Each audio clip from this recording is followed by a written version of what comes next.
Hey everybody, welcome back to my channel. In this video series, I am exploring the Yamas and Niyamas, specifically the book by Deborah Adele, The Yamas and Niyamas, Exploring Yoga's Ethical Practice. This is the last video of Ahimsa. Ahimsa, Sanskrit word for nonviolence. This is video 4 for Ahimsa, so this is kind of closing out this Yama. And next video, we will be moving on to the next. This is just such a journey, and it's been just so much fun for me to go through, read this book, and reflect on experiences in my own life and kind of really take this time for self-evaluation and to feel the growth because of that. So hopefully you are here with me. If you're looking at my outfit and you're like, hey, she was wearing that same outfit in the last video, that's because I'm shooting several videos in a day now, with this video specifically, just so I'm holding myself to schedule and holding myself accountable. So I do have more than one outfit. So as we close out Ahimsa, we close out with talking about developing compassion for ourselves, compassion for others. And in this last section of Ahimsa, Deborah starts off this section talking about really just trying to get to the core of what compassion is. So I'm going to go through and just read some of what she's already written here, and then kind of elaborate on it. So here we go. We learn compassion as we dissolve our personal version of the world and grow gentle eyes that are not afraid to see reality as it is. I also call these eyes spiritual eyes, sort of looking at the world as how God would look at it.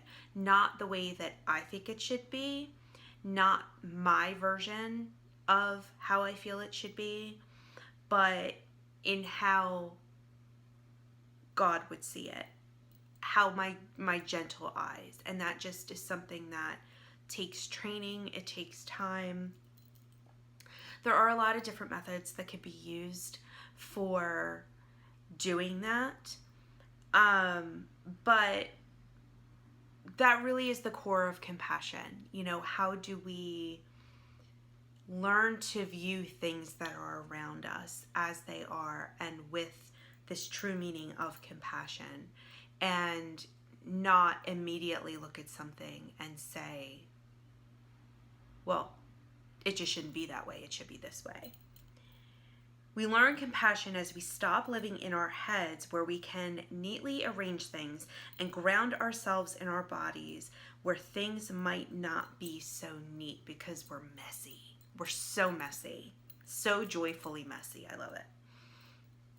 We learn compassion as we stop trying to change ourselves and others and choose instead to soften the boundaries that keep us separated from what we don't understand. New Testament,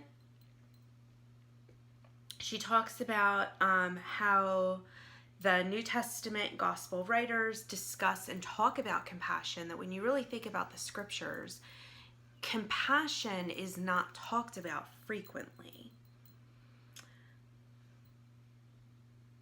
It was just used very sparingly. I want to say it's like less than 4 times or something like that in the scriptures.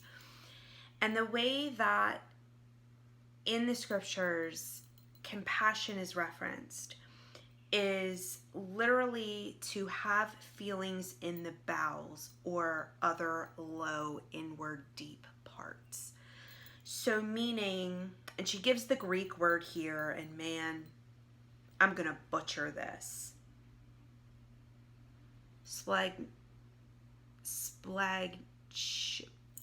Whoa. Anyway, the Greek for compassion, Google it, because I'm going to butcher it, but I'm sure that there's Google Translate, and I probably should have hit a little bit of that for you. But in Jesus's day, emotions were understood to be centered in one's bowels, because compassion was something that carried a very visceral, very deep, gut-wrenching inner reaction. And that inner reaction kind of defines all sense of reason. So the reason I bring up that it was only mentioned a couple times in the Gospels is because this was a human emotion that, and like I said, just this gut visceral, like, oh, when you have compassion for something, that is something that is innate. That is something that just comes from within out, and it's like a no-brainer. So I'll give you an example using myself. When I was around 15 or 16 and I was in high school, I picked the topic of factory farming to do a report on for school. Now, anybody that knows me today would be like, Regina, of all topics, this is the one that you picked. But again, it was something that I went, okay, I'll pick that one. And it was something I had general interest about. It was something I never thought about, but I was always very compassionate, easily compassionate towards animals. And so I wanted to learn. I also wanted to learn as I was doing this book report. So I get all sorts of information on factory farming. And then I get this big binder. I reached out to PETA and other humane societies and just to get information on factory farming. So, I got information from PETA. So I wasn't just getting like factory farming information. I was getting like the brutal honesty of what was going on there. Videos of people going undercover and all sorts of things. And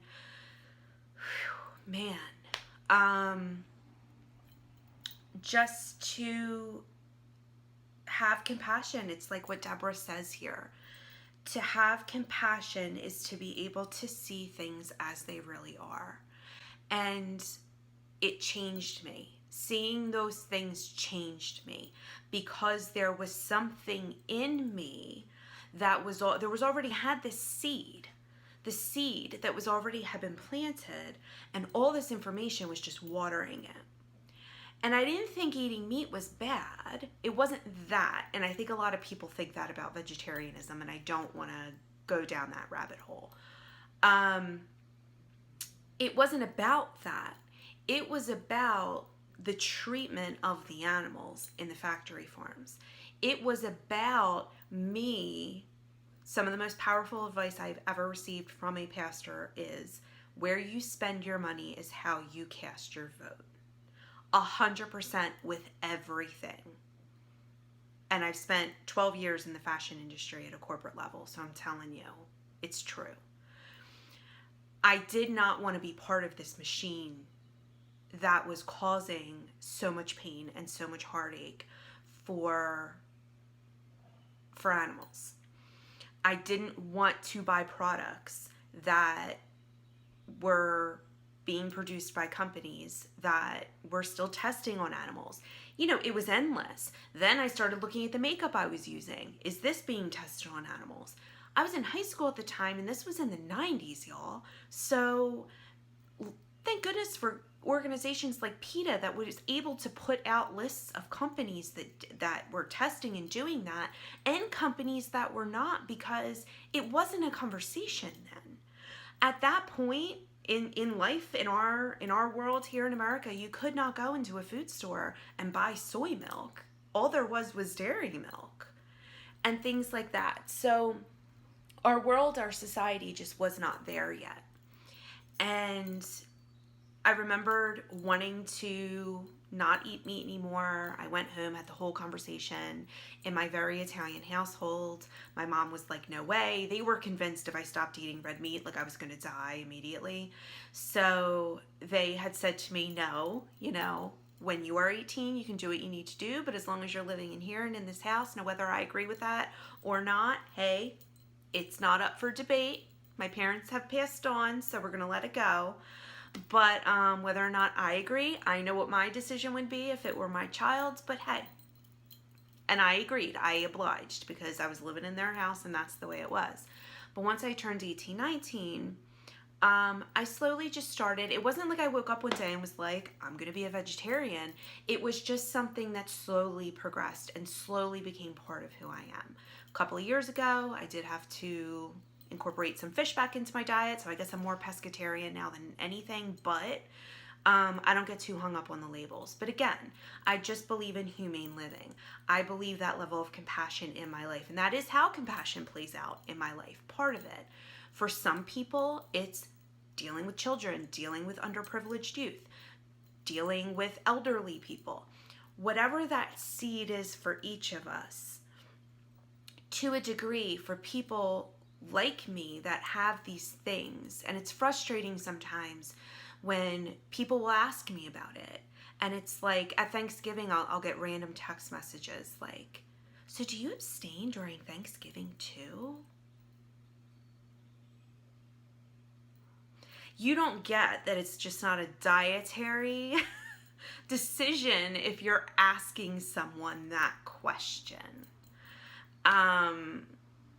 That it is something that runs very deep. It runs into the veins and the core being of who I am. And I just don't really have a choice other than to live that way.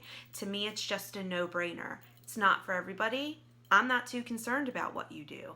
I would say to anyone, please just be aware, especially now in these times of coronavirus where there has been very little conversation about how that virus made its way into a person.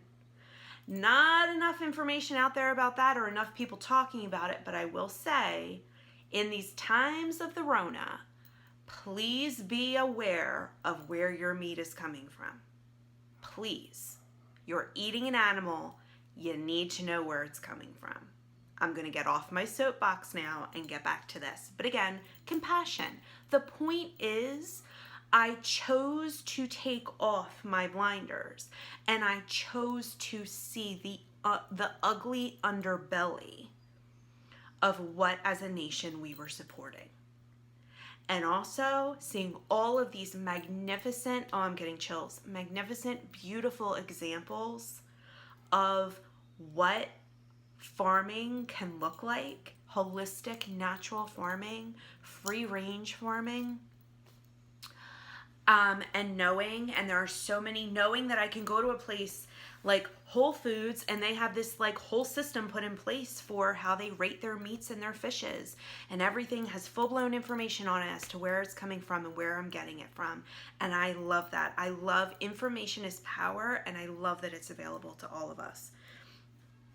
That is just an example of how, a 5-minute example of how compassion plays out in my life, but that's what it's about. You can't turn a blind eye to how things really are. You have to sit through it. You have to expose yourself to it if you really want to feel that visceral, gut-wrenching action taking place. This matters to me.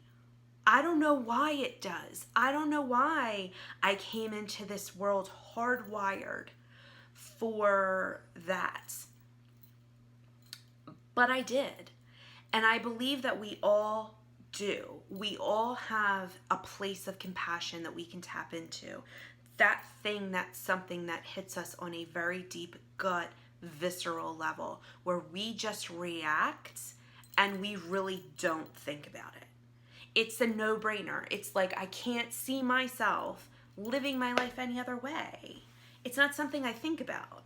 And usually when I get questions from people about how I do live my life, it's like because they can't see it for themselves because they're eating meat at every meal. So it's like this weird, well, if I wasn't eating this, I would die. Yeah, because you're not eating anything else other than an animal. So, you know, we all just come from the perception of where we're able to come from based and rooted in our own experiences. But I do believe that every single one of us has that place deep within us where we're just compassionate about something, where there's nothing more beautiful than becoming a warrior for that thing. And it's just that thing that causes us to react. Deborah goes on to give examples of, she talks about a friend of hers who had a neighbor, and they were a couple. They just had a new baby, and the husband had locked himself into a bathroom, was threatening to kill himself, and the wife ended up calling 911, and she, without thinking, she went into the apartment. She broke down the bathroom door. By the time she got into the bathroom, he was laying on the floor, bleeding profusely, and she laid there with him and she held him. But just, again, there was that thing within her that just made her react. And she reacted without thinking. It was about protecting the sanctity of his life, that new baby's father, and this woman. And she just did all she could to soothe and to comfort him until help got there. And that's just what compassion is. Compassion forgets about itself, and it just answers the cry of another. And what that other is just different for you. She goes through this section to talk about her husband, how when her husband was young, his father had passed away in an accident, and how, while he did live a life of missing his father, his uncle just really stepped in without really thinking about it, but just being there for him and his siblings and his mom. And no one had to ask. And that's the thing with compassion, is you just step in and compassion moves. Compassion is like the difference between having faith and hope. Like, faith is active and it moves things. And hope is a great thing to have, but hope is a bit stagnant. It's like when everything is just out of your hands. And it's like, well, I hope so. Faith and compassion create this momentum that is just very deep and beautiful in so many ways.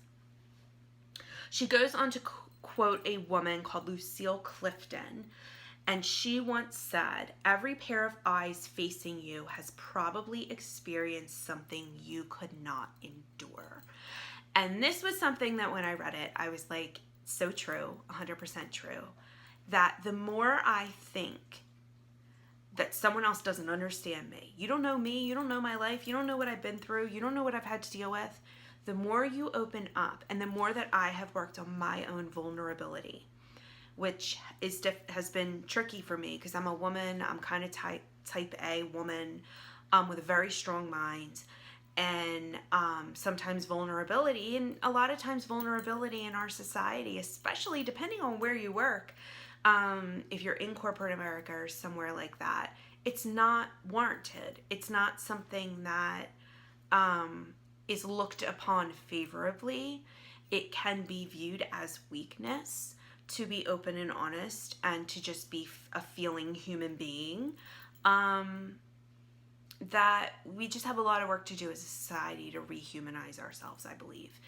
And so as I've been trying to deprogram and tap into my own vulnerability, which is, again, another reason why I'm shooting these videos, it's through that vulnerability that we realize that we're really not that different. That we can come from all different walks of life, and we've all had to endure things in our lives that have been catastrophic, horrific, life-changing, has forced us to view the world through very different eyes and glasses, and to question all the things that we question. Why am I here? What am I doing? Why am I doing the things that I'm doing? Why did I make this decision for myself? Digging into the layers of who we are, we find when we look at others that we believe, you have no idea what I've been through. And there's always people that do. There's always people that do.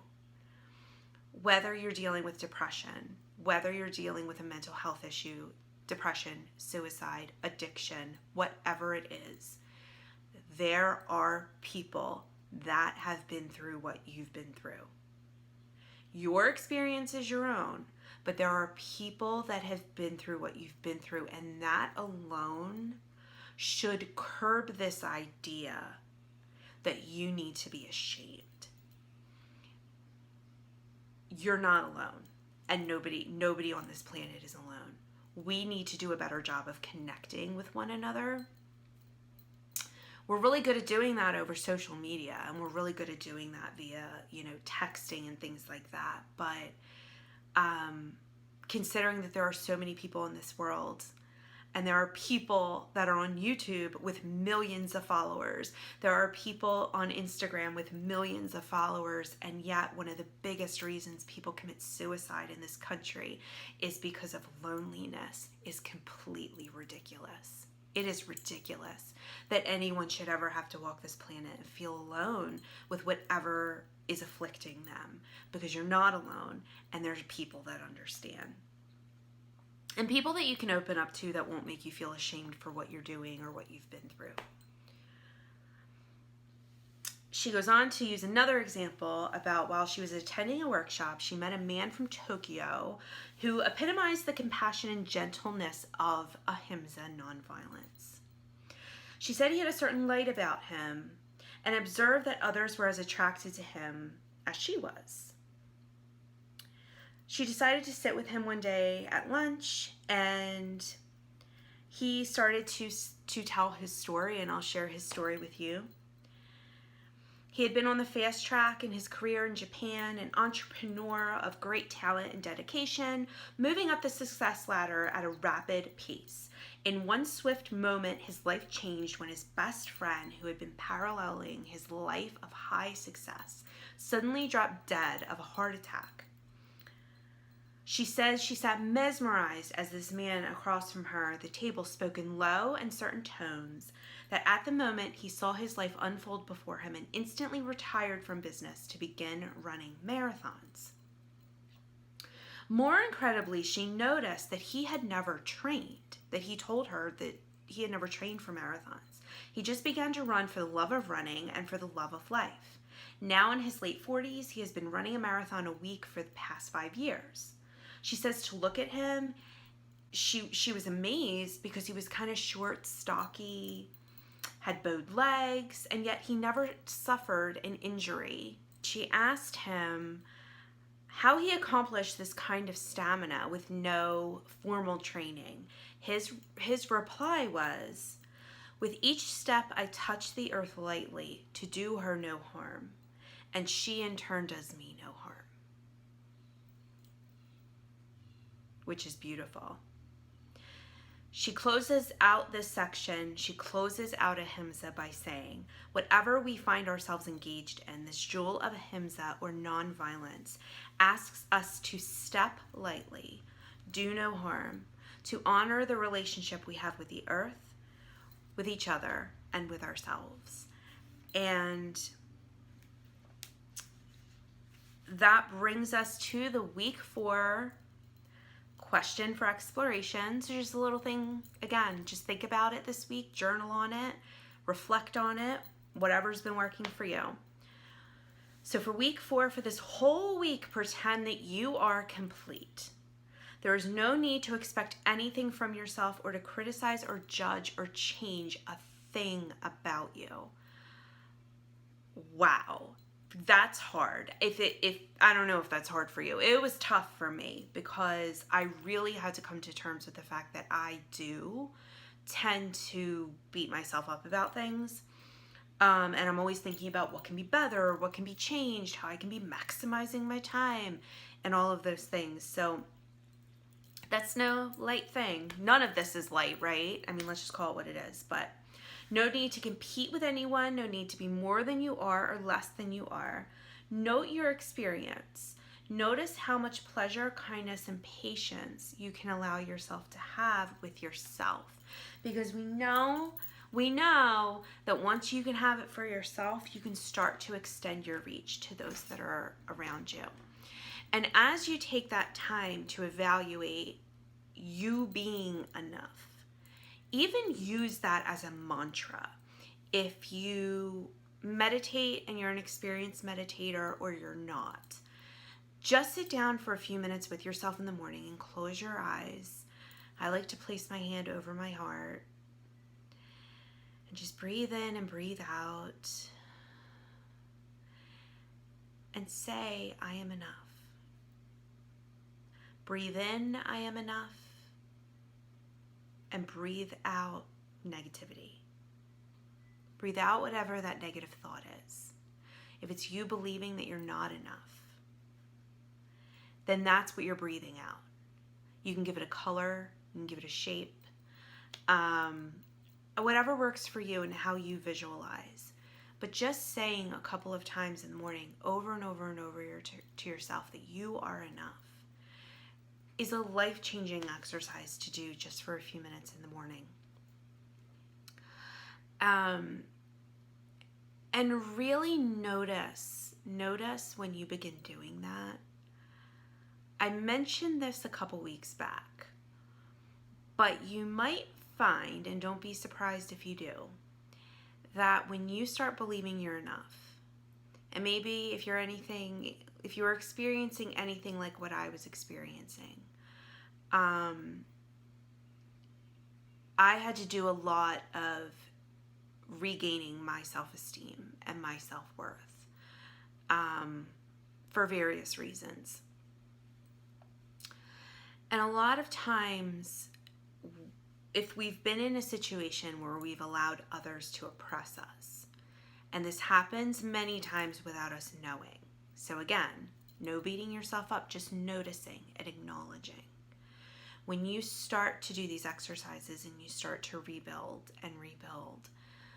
and you start getting your confidence back, and you start really realizing that you are enough, and what you're doing is enough, that sometimes for those that have been oppressing us, that are still around us, it's kind of like nails on a chalkboard. And that's a really good thing. But know, as we close out this Yama and move forward, and this is the first one that we've done, that none of this work comes without change. None of this work comes without us changing and looking within and being able to change the things and do this work, that we will become different. We will become different people. Majority of the time, it's going to be completely positive. People around you are going to feel the ripple effects. But there are also people, those people that have been trying to dim your shine, that aren't going to like seeing you so bright. Just keep it in your mind. Don't worry about it, because other people aren't your problem. Only you are your problem. You do you. And with the good things that you are doing for yourself, that ripples out around you, and it will change all of those things. This is powerful, powerful work. And that's why I felt so prompted to put a video series together on this, because I just felt like it could be my own little offering to put something out there, out into the stratosphere, and just put some positivity out there and help in some way. I don't know, just help in some way. So with that, take time this week to really tune into those things. Invite in a mantra. See how that works for you. And I think you're really going to like what you find. Because really at this point, even though it's like week 4 exercise, week 1 exercise should still really be happening. If you're anything like me, in week 1, you've been infiltrating new things into your life, like a home yoga practice or learning to meditate or prayer or whatever it is. Like, those things are all happening in tandem. So now we're like week 4 in, and it's happening. The changes are happening, and they can be small, they can be subtle. It doesn't have to be something new every day, just something new once a week, or just something to really get you going.